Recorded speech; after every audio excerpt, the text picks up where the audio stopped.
আসসালামু আলাইকুম ওয়া রাহমাতুল্লাহি ওয়া বারাকাতুহু। যে যেখান থেকে আমাদের সাথে আছেন আশা করি ভালো আছেন। আজকের এই ভিডিওতে আমরা জানবো হলো 22 নাম্বার পর্ব।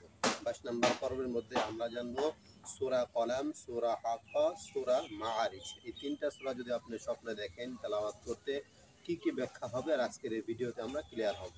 প্রত্যেকেই আমাদের চ্যানেলটি সাবস্ক্রাইব করে আমাদের সাথে থাকুন। প্রিয় বন্ধুরা, হযরত মুহাম্মদ ইবনে সিরিন রাহমাতুল্লাহ আলাইহি বলেছেন, স্বপ্নে সূরা কলাম এর পাঠকারী ব্যক্তি দান খয়রাত করা পছন্দ করবে। অর্থাৎ আপনি যদি সূরা কলাম পাঠ করতে দেখেন, দান খয়রাত করতে পছন্দ করবেন, এটা বুঝে নেবেন।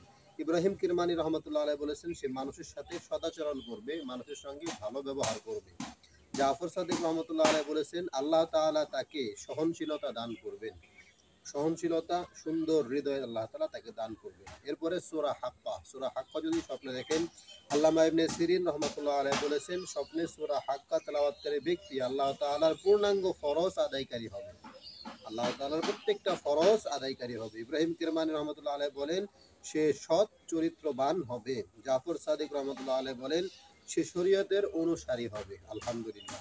সূরা মাআরিজ স্বপ্ন দেখলে আল্লামা ইবনে সিরিন রহমতুল্লাহ আলাইহি বলেন, নেক কাজ করবে। অর্থাৎ যে মাআরিজ স্বপ্নে দেখবে সে নেক কাজ করবে। ইব্রাহিম কিরমানি রহমতুল্লাহ আলাইহি বলেছেন, দান খয়রাত ও নেক কাজে আগ্রহী হবে। জাফর সাদিক রহমতুল্লাহ আলাইহি বলেছেন, ভয় ভীতি থেকে নিরাপদ থাকবে।